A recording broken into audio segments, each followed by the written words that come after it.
Hello, everyone. Welcome to our webinar today entitled Transform Beyond Omnichannel Retailing, the Pursuit of Hyper-Personalization. I'm Albert Guffanti. I'm the group publisher of RIS and CGT. In this webinar, we are going to discuss how the convergence of powerful technologies, digital mature customers, and expanding data sources has made delivering hyper-personalized, scalable engagements with customers a must. Before we get started, just a couple of housekeeping items to go through here. The biggest thing I want you to be aware of is that you have the ability to ask questions throughout this webinar. We're dealing with a very interesting and highly relevant topic, and I'm sure you guys have a lot of questions in terms of how you can practically implement some of the ideas that we're going to discuss. So I encourage you to ask your questions. You can find the Q&A functionality down below the presenter headshots. So please be sure to utilize that.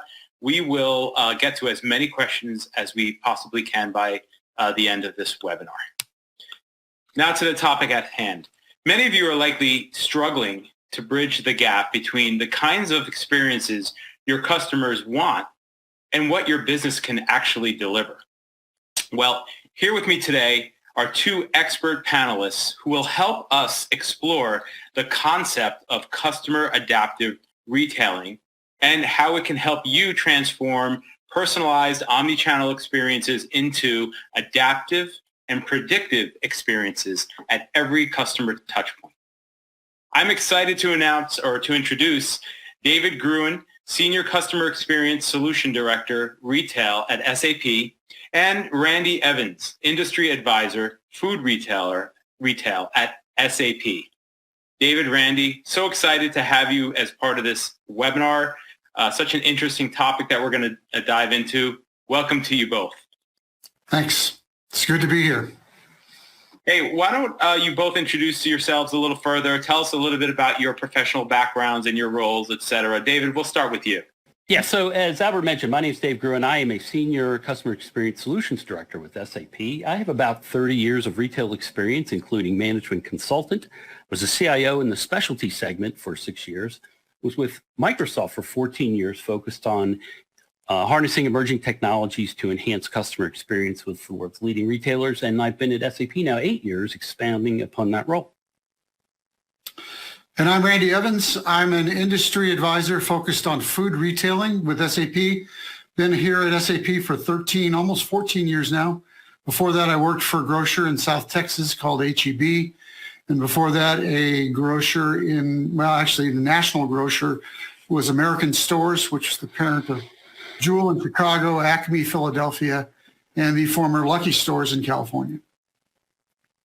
Excellent. Thank you both. We're clearly in great hands here, and I'm looking forward to diving in and tapping into your collective expertise on this topic. Why don't we start at a somewhat broad level? And David, perhaps you can give our listeners a broad overview of customer adaptive retailing and how it fits into the customer channel as a strategy. Sure. Customer adaptive retail is the next major evolution of retail, and a handful of leading edge retailers are already pursuing it.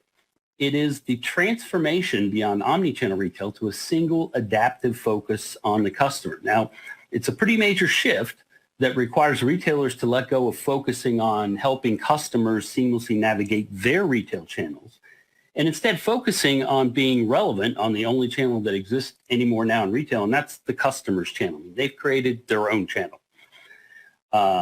They are the channel, and they're deciding who gets to drive on their constantly evolving super byway. Randy, as you and I have been doing this a long time. I mean, we know retail is an extremely dynamic industry. It's part of why we love it. I mean, think of all the change that's caused disruption and just a sea of angst and excitement for us over the last 30 years. I mean, if you think about the suburban sprawl and the expansion of malls and big box chains, which significantly expanded the shopping landscape in the 70s and 80s, the internet in its rapid ubiquity, the rapid adoption of consumer mobility, which when combined with the internet, gave customers complete control of the shopping process. And then Right next to that, we got mobility, which made consumers a lot more confident, more informed, and more connected than at any time in history. Social networks took that to the next level and replaced advertising as the customer's primary source of information via crowdsourcing. It significantly expanded their option paradigm, which has constantly chipped away at brand affinity. Retail startups are actually now using social networks to bypass traditional retail channels altogether. This combination of disruptive technologies made shopping a global phenomenon, and then boom, the Amazon effect hit. They've been rewriting the rules of retail for 2 decades and catapulted customer expectations for product availability and home delivery into the stratosphere. Lord knows I use them. I'm like the poster child for Amazon Prime. And if that wasn't enough, we weathered a global economic meltdown and now this pandemic. But as Randy knows me, I'm a glass half full kind of guy. I thrive in change. I think most successful retailers do, or we wouldn't be in this business. Some things will never change. Retail is and always will be, at the end of the day, about selling the right stuff to the people who want that stuff. But rest assured, the customer is constantly changing and evolving, and that's here to stay. To remain in the game, retailers need to adapt and stay relevant on the customer's channel. I mean, Randy, you've been doing this as long as I have. We've been doing this a long time. What are your thoughts on this transformation? I think it's incredibly interesting to think about the concept of customer adaptive retailing, or if you want to kind of simplify it, putting the customer at the center of the universe. If you were to go to any store manager or any retailer for that matter, whether they be in food or fashion or hard lines, and you would ask them if they are customer centric or the customer is the center of the universe, you'd get 100% response. Absolutely, the customer is the center of the universe. But today it's a different conversation. What's really changed is the customer's adoption of digital. All of us have devices. All of us use those devices in some way or another to interact with a retailer, whether it's to order online or to check a product or to look up something and to find out where it's at, what the price is. It's just everywhere. And the ability to take that content, that digital data, and utilize it in a much more broader way than what they're doing today, it's really rocked the industry. They've always been chasing it a little bit behind, but when it comes to watching this happen in front of us today, as it's starting to come to fruition, it's amazing to see how the pandemic has been the catalyst to wake the industry up, to bring this digital shopper to the forefront of all the business processes that are out there trying to figure out how to make it work in a digital arena. Yeah, no, I agree. You bring up a couple interesting points. One, this gap that I think has always existed between the speed with which consumers can assimilate technology and the speed with which retailers can keep up. And I mean, most of the change I talked about in the early intro was driven by the customer. But I think you're right. This pandemic was a major industry tipping point. I think a lot of retailers, especially grocers, had a massive epiphany, a digital epiphany. I used to call it, they were dodging their digital destiny. And it made sense. I mean, when you got transactions in the 1% to 3% range of your demographic, those aren't profitable. But now that we're in the mid to upper 20s and higher, which the pandemic drove, it's a major tipping point. I mean, we could talk for hours about how the pandemic changed retail in some ways irreparably, but I think perhaps the biggest impact with its influence on the overall digital has been the overall digital maturity of the consumer. I mean, it spiked already digitally mature customers into higher levels of digital maturity. Now, the millennials and the Gen Zs were already digitally native for the most part, and we can't lose sight of the fact that they're now the driving force of the world economy. But the rest of us, as boomers, we basically were clinging, unless you're in the industry, to the retail glory days. And I believe that changed with the pandemic. You look at millions of the 55 plus demographic who were forced to go online to shop, in some cases for the first time, especially in the grocery segment. These were people that never would have considered online grocery shopping, and suddenly they didn't have a choice. Yeah, my My mom's 86 years old and would have never, right? Do a grocery order online and go pick it up in a car or have it home delivered. Not on her wildest dream would she have ever considered doing that. And now she's 100% digital shopper. She does not go into the store anymore. Yeah, and it's not just all the elderly people. I mean, my brother, who's just turned 50, he would never shop for groceries online, but he was forced to, and it significantly expanded his paradigm, just like I'm sure did your mom's. Not only did they view it as pretty darn convenient, but discovered just how many shopping options are out there now. I mean, it really expanded their whole perception of what shopping is. So this demographic, and what's interesting, this demographic, the 55 plus, is the foundation of many grocers' most loyal customers based primarily on in-store experiences. And the mindset of these customers has expanded, which has got to be conservative retailers that rely on brand affinity. What's your take on that? Yeah, I think if you think about it, that block of customers that you could put dollars around it if you wanted to really make it real, is not only did they adopt digital, but they found the benefits of it. They found, I can search for a product that I didn't know existed. I can find the nutritional components of that product. And then I can order it and somebody's going to bring it to me. And it's not incredibly expensive to do that. So it's that digital adoption is a permanent fixture today. And if not tomorrow, maybe the day after tomorrow, it's going to explode and be a major portion of the business that happens in all of retail, but specifically food retailing. Well, I think it brings us to one of the key points of this webinar, which is the fact that the options that consumers have today, and again, not just the digital natives who already knew they had a lot of options and were in control, but the boomers and these new digitally mature or maturing customers. Retail now is all about relevancy. And so part of the focus of SAP's customer channel in this webinar series is helping retailers understand how they can stay relevant with customers. And we're trying to give them a roadmap that enables them to successfully race down this customer super byway. I mean, retailers know their customers have changed significantly, and they must continually adapt to stay relevant. So the goal of the channel is to help retailers build a foundation that enables them to create customer journeys that are constantly adapting, keeping up with customers that will never stop evolving. Yeah, I think that's a truth, right? The other thing is at the end of the day, this is about helping the shopper develop, maintain, and keep a personal relationship with the retailer. And if you think about it, again, back to that original statement I made, there's not an accusation that that retailers didn't want to or establish personal relationships with their shoppers. They just relied on their store managers to do it. They had all of the content was relative to a store and not to a digital relationship. So the store manager, they knew their people. Mrs. Jones walked in the front door and, hey, how you doing? And how's the kids? And when's the baseball game? All of that, we're not advocating any of that goes away because that's still going to take place.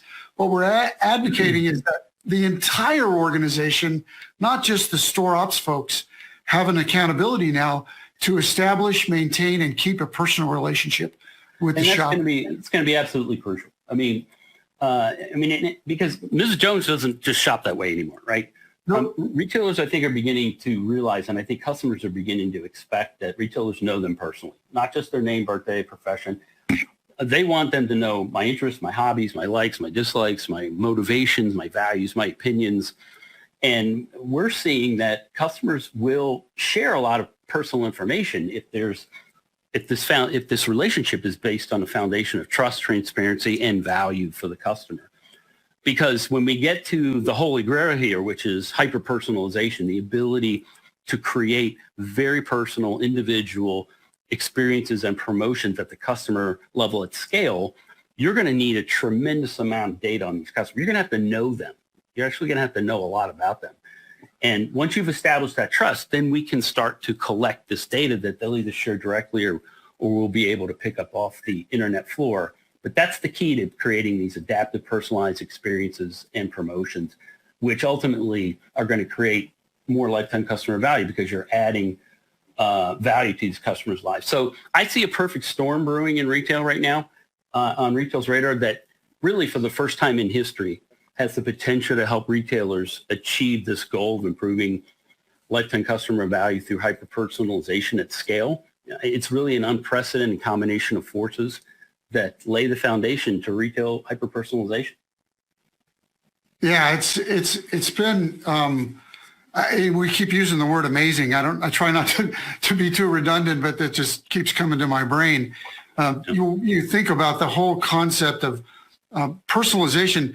That's more than Mrs. Jones, who she is, what she bought, did I make money, right? That's the triumvirate. But now it's also what are her desires, right? It's, what's their lifestyle? Do they care about sustainability? Do they care about animal husbandry?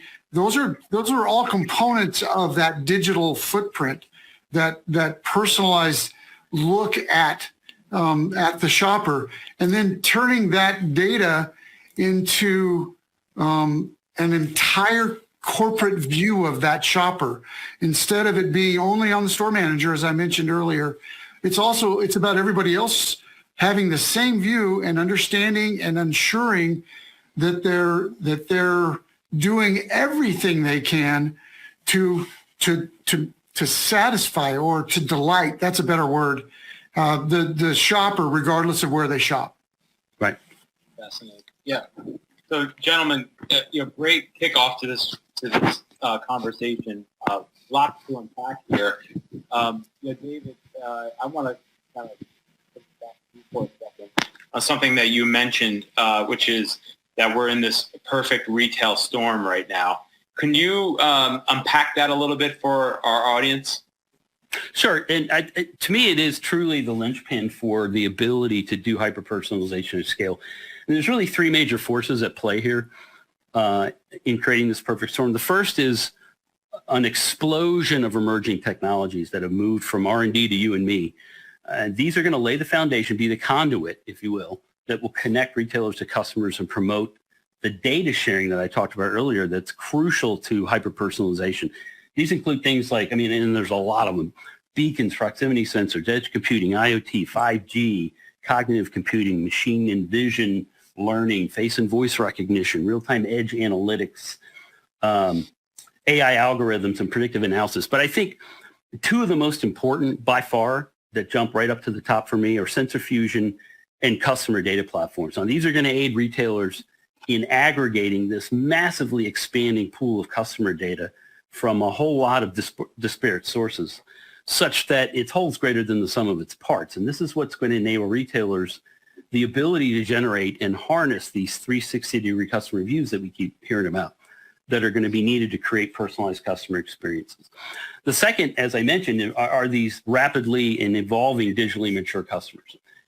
We talked about the near digital natives now that are driving the global economy, and the digital newbies, the 55 plus demographic that were forced to go online. But the bulk of these shoppers are absorbing these emerging technologies at breakneck speed. They thrive on them. And retailers must now rely on an intelligent retail infrastructure, or build one, that enables them to keep pace with these constantly evolving customers, then harness it to remain relevant by adding value to their lives. And the last force is an ever-expanding source of customer data. Now, again, this is a bit unprecedented. The explosion of these digitally active customers is creating an unprecedented tsunami of customer data. I call these data diamonds, or digital diamonds, that customers are leaving all over the floor of the internet or giving you directly within their shopping journeys. This is a treasure trove of valuable information. Think of all the places we go online, social media, various different types of groups where we're filling out surveys or creating profiles or warranty, whatever. There's just a ton of information that's now accessible out there. But retailers are going to need a lot of help with emerging technologies and the ability to collect and harness this data to access it, mine it, and then obviously monetize it while complying with the expanding landscape of privacy laws. Thank you. I want to circle back on sort of what we've mentioned a couple of times already, and that's the term customer adaptive retailing. It's a really interesting term, somewhat new to me, but it resonated immediately as soon as I heard it. So can you go a little further into, what is customer adaptive retailing and why it's so important? Sure. At the end of the day, customer adaptive retailing is the ultimate level of customer experience maturity. When you look at this chart here, every retailer on the planet, I don't care where you are, what size you are, what segment you're in, you're going to fall into one of these three phases of customer experience maturity. You either have a multi-channel experience, an omni-channel experience maturity, or an aspiring customer adaptive experience maturity. Retailers have always had channels. Multiple ways to sell product and connect with customers, but the internet, mobility, and social networking exploded these channels. Each typically had in the multi-channel world, each typically had a different experience, and the all too often disconnected customer experience, because the focus was on the product and the experience was transactional. And this, over time, especially as customers gained more and more control, became very frustrating for customers. So I think during the last 15 to 20 years, a lot of leading edge retailers, and most retailers now for the most part, have aspired to work hard on connecting and integrating these channels into the omni-channel experience phase. The goal here was to make the customer the focus and the experience seamless. I think with customers now in complete control of shopping experience and an ever-expanding pool of options, the customer has really figured out, I'm the channel. I don't care about your channels. If you want me to buy your stuff, you need to get on my channel. You need to cater to me because I don't know where I'm going to touch you. And I want every option on the planet to touch you. So you figure it out. Get on my channel or you're going to be irrelevant. So to be successful, retailers need to be relevant. It's a key word on the customer's channel by adding value to their lives and being aware of what their values are. Customers now are going to expect retailers to predict their needs in this customer adaptive phase. So as we transition from omni-channel into customer adaptive retailing, the focus shifts. It's still focused on the customer, but now the focus is predicting the needs of the customer. You know them so well that you're beginning to predict, what's going to add value to their lives. And in some cases, they might not even know. To me, grocery is a perfect example of this. Grocers know more about me than I know about myself and could probably help save me from myself if they helped me see what I was doing to myself. So that's the predictive part of it.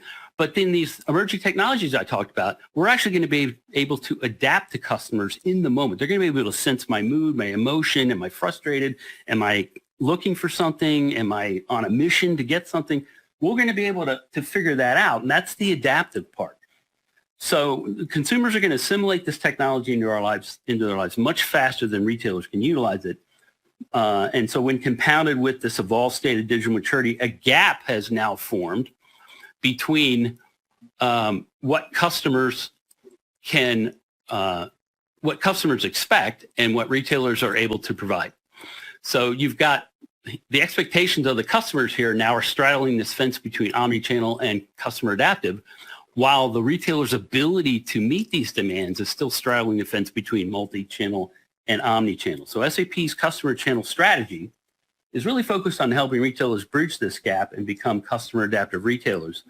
And we've got some leading edge retailers, huge ones like Co-op and Carrefour, that have already begun this journey. Most of the major key players are doing that. But I want to point out there's two critical pivotal things that retailers need to think about it. And most of them focus only on one of these. There's a digital transformation focus, which transforms your business and establishes that intelligent technical foundation and related business processes that enables retailers to execute at the speed of the customer. That's going to be crucial because they're continually evolving. And doing this is going to enable a retailer to execute this vision. But you've also got to be a customer-centric retailer by creating a customer-centric culture. And this is really going to be the challenge. You've got to be a customer-centric retailer throughout your entire organization. That culture's got to be laser-focused on the customer channel. Doing this will enable you to achieve the vision. It's one thing to try and execute it. It's another thing to achieve it. And the easiest way to know if you're a customer-centric culture is if every answer to every problem and opportunity doesn't start with how does this affect the customer, you don't have a customer-centric culture. So just like any transition in major transformation, we're going to have a lot of challenges, but it's also going to have a lot of massive opportunities. To give you an example of how that's emphasized, right? What we're really saying is the whole organization has to be laser focused on the shopper, the customer, right? It's not okay for supply chain to have their little world and their little, all the metrics that they deal with, and they work to those. Merchandising over here doing what they do, the marketing CX folks, the customer experience folks over here doing what they do, and they're all kind of working towards what their accountabilities are and not laser focused on what the shopper's looking for. A great example of this in my career in dealing in the grocery business, that the future for supply chain is that every truck that's received doesn't have just pallets of product that's going to go into a pick slot. It has customer orders on it, right? It has Mrs. Jones' order for chickens or for whatever it is that she's sent us the order. She's given us the order. She's expecting. And she's, right. So when that truck's late or there's been a long day and they're behind in receiving and they get to the end of the day and it's time to go home because it's going to be overtime, the answer is going to be, is there a customer order on that truck that we're going to miss if we don't receive it? Yep. If the answer is yes, we're receiving the truck. It's not how things go today. Most of the time, there are myopic decisions made in every process that are maybe not necessarily good for the customer, but they're made anyway because they fit a metric. So when you think about this, we selling stuff in the store that we don't know we have because we don't know what inventory is in there, but that's how we're going to fulfill it. That's right. We take an order that says we're out of stock. We don't know that we're out of stock, but we're taking the order anyway. I mean, there's just a lot of points where today's business process is not reflective of this customer adaptive kind of mantra. It's like Dave said, it's not about customer centricity, because like I said earlier, if you ask them, they'll all tell you they're customer centric. How do you say you're not in today's retail world? But this says we're going to drop into a whole nother level of customer centricity. And we're going to develop a culture where we recognize no matter where we are in the process, if there's a customer satisfaction element to this, we're always going to side on the side of the customer. We're going to do what we have to do to make sure the customer's happy. Well, as usual, so much to unpack here. You brought up supply chain. And, that could be a topic for another, obviously, hour discussion on what we've learned from the pandemic and all that.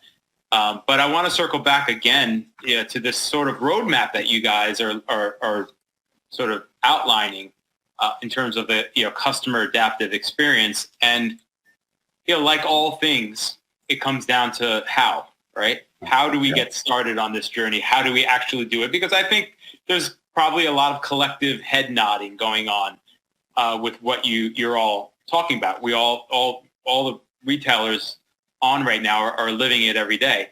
But I think that a lot of the questions are going to be around, like, how does a retailer actually start this journey towards the direction that you're discussing right now? So, David, can you comment a little bit on that? Yeah, you're absolutely right. I mean, I'm taking myself back 20 years, and I'm sitting in my office as a CIO staring at me talking about all the things that I'm not doing, and I just didn't know whether to punch the guy in the face or thank him for enlightening me. And my spot re-answer was, you realize you're asking me to change the engine at 30,000 feet. You realize that, right? And they're like, well, I don't tell you. But the bottom line is the customer's driving this. Vendors aren't pushing this. We're trying to help. And so I think the first thing is to acknowledge that this is a journey. This isn't a rip and replace. This isn't a big bang. It's a journey, and it's going to be unique for every retailer. And that's going to be given where you are and what your unique business needs are. Then, and part of the reason we're doing this is we think you need to connect with a trusted partner that understands this and is helping to define this journey, because not all of it's been defined. And we're breaking new ground here with this. But a partner that can help you assess where you are and create your unique roadmap toward the customer adaptive retailing destination. In our approach, our go-to-market strategy and what the customer channel is all about, we believe We have 5 core focus areas that we think are required to achieve this level of customer experience maturity. Some of you may already have some of these components. Some of you may need some of them, and some of you may need to enhance what you have. But at the end of the day, we think these 5 core things are going to be crucial from both the technology and business process standpoint to achieve the goal. And we're getting low on time. So Randy, can you buzz us through those 5? Yeah, I'll also say we're going to have an additional webinars that are going to go through each one of these pillars. So we don't have to drop into the nth degree here, but just some high level views. There are 5. The first is single view of the business. Essentially, it's having a foundation of information that is permeated across your entire organization. The second is customer trust. It's kind of intuitive. It's making sure the customer will trust you with their data. You're going to safeguard it and also utilize it in an appropriate way. The third is personalization, meaning you're absolutely using that data to drive a personal relationship.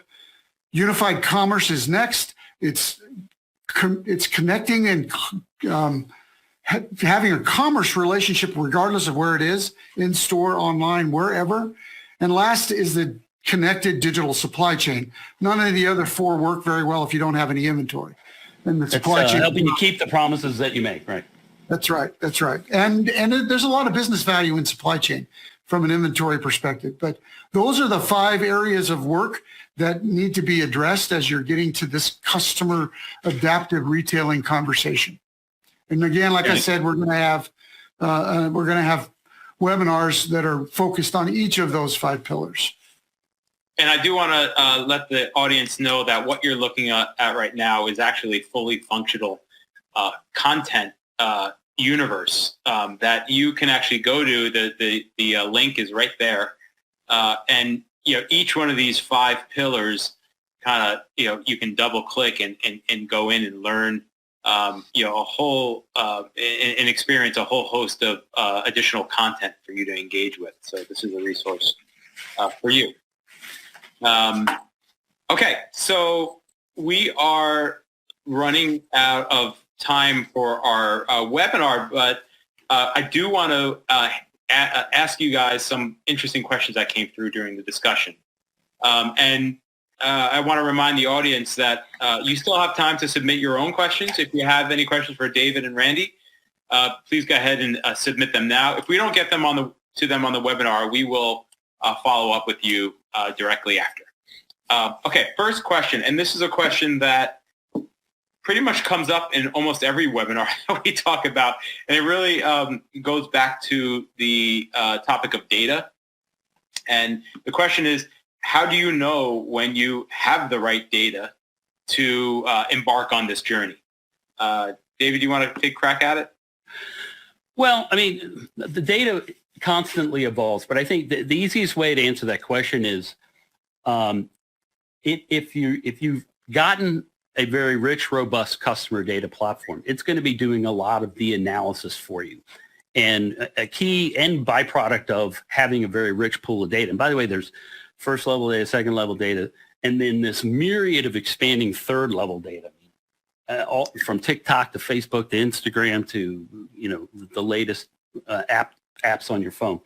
The easiest way to know if you've got the right data is the execution arm of harnessing that data is churning out some very successful promotions and giving you the ability to customize experiences regardless of the touch point that are resonating with customers. And it's a learning process. Mm-hmm. But you're going to want to have a platform that's got a lot of very solid, very robust, embedded artificial intelligence and predictive analytics that does a good chunk of that work for you. You just want a data platform that's very flexible and has the ability to continually and easily assimilate this expanding pool of digital diamonds, as I call them, that are constantly being strewn all over the internet floor. Well, and I'd also add after that, you've got the technology below the surface. The real test is the results and the adoption of the shopper. The other thing I'd say is this is not a destination. It is a road you're never getting off of. It is a constant journey And you're not going to arrive at some place where you can checkbox and say you're done. It will always be evolving and will always be changing. The more you know, the more you need to know. And I think, the critical importance of that cultural transformation around customer centricity, I think the organization begins to mature in terms of its own thinking about, am I truly treating the customer as an individual and putting them first? And I think the more that matures, the more data you'll be given. And then the customers are going to start telling you whether you have it or not, because either through their shopping dollars or whether they love or don't like their experiences. Got it. Thank you.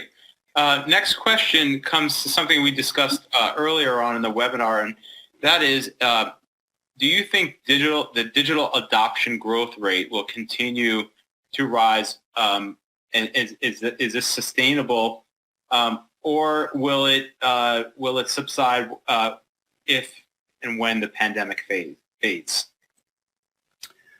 Well, it's already. At its peak back in last spring, we saw online digital penetration up in the 60 level, and it's leveled off in the mid to upper 20s, maybe higher in some other segments. But I think that's sticky, and for a couple of reasons, in my opinion. I think it expanded the paradigm of people who didn't know what they didn't know, right? And so the level of convenience, the options, I think were compelling and attractive, and I think that's going to make it sticky. And then I think as businesses, look at Instacart, for example. They're making it no secret that they not only want to own that last mile of the customer, but they wouldn't mind at all if grocers were just their dark stores for fulfillment, and the customers just went through Instacart for everything. As more of these options expand, and as they become more compelling, and we have no idea what apps are going to be on mobile phones and tablets, even in the next 6 months. But the more those become compelling, and the more I think retailers figure out how to wrap themselves and get on this, become relevant on this customer channel, we're just going to see a blur of all the channels, and the digital's clearly going to be a critical component of that. I've been in the grocery business for 30 years. Well, actually, if you count my SAP time, 45 years.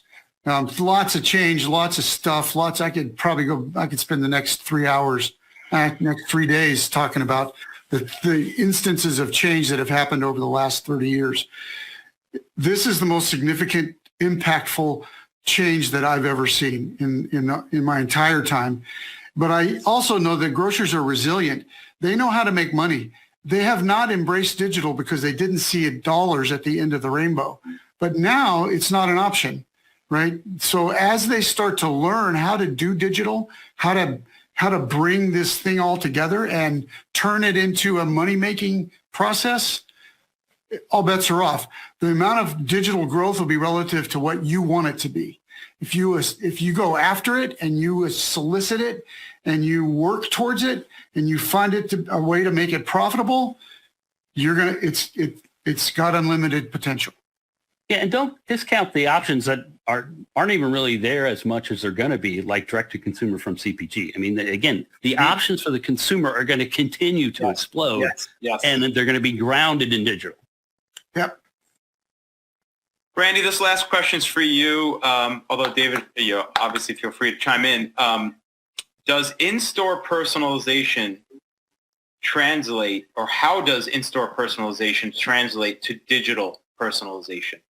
I know before you had talked about someone walking in the store and them knowing your name and the kids' baseball game coming up and all that. How does that translate in the digital world?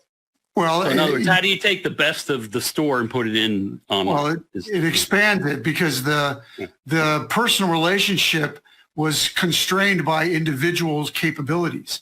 And if you have a gregarious, really outgoing, great store manager that takes it on herself to know the customer, then you've got a great asset there. But not every store manager is like that. Not every store manager has that capability. And what you're going to be able to do is provide the digital view of that shopper, right? So on an iPad, on an iPhone, on anybody's iPad or anybody's iPhone, access to that data that you may or may not have. That's one way. The other thing is as technologies advance and face recognition and just, I mean, you name it, there will be the opportunity to sharpen the pencil on that personalized relationship that didn't exist before. You'll be accessing not only who she is, what she did in your store, but what she did on the baseball as a baseball mother, as a band member, as whatever you name the thing. That digital content will be available and to be utilized and to facilitate or solidify the relationship. She'll really start to feel like these people not only know who I am, but they know what I do. They know how I live my life to a certain degree and are going to participate in that, which is the ultimate world. Yeah. The data that's collected in that one store where everybody knows Mrs. Jones, that's intellectual property. That's an asset of the company, and that needs to go into a customer data profile, 360-degree profile, that everybody in the organization has access to and builds upon and enhances and updates at every touch point outside of that store. But when you look at what customers go into stores for and what they like, it's access to experts. So make sure that expertise is online. It's the sense of community, going out and interacting with other people. Make sure that's online. All these things are possible. The unique events you get in a store, put them online. I mean, again, we're learning through all this, but they're clear. This phygital concept of bringing the best of both worlds is happening as we speak. Yep. Fantastic. That is all the time we have for this webinar. First of all, I want to thank David and Randy for your insight, your expertise. I think we've sort of laid out a very interesting concept today, and I'm interested to see the feedback that we get as a result. So thank you very much for all that. I want to circle back and mention something that Randy mentioned earlier on. There are upcoming webinars that are a part 2 and a part 3 to this one, and you can see them here. The first is happening on November 16th, Gain a Single View of Business. And on January 6th next year, we'll be discussing how to increase customer trust and personalization. So obviously, we'll be digging even further into some of the concepts we laid out today. So we look forward to having you on those as well. That's it for the webinar today. Again, this webinar will be it has been recorded and will be available on demand to you within 2 hours. So feel free to share it with your colleagues and re-engage with the webinar. And let us know if you need any help on your journey. We look forward to helping you, figure out what's next. With that, I want to once again, thanks, David and Randy. Have a great day, everyone, and see you soon. Thanks.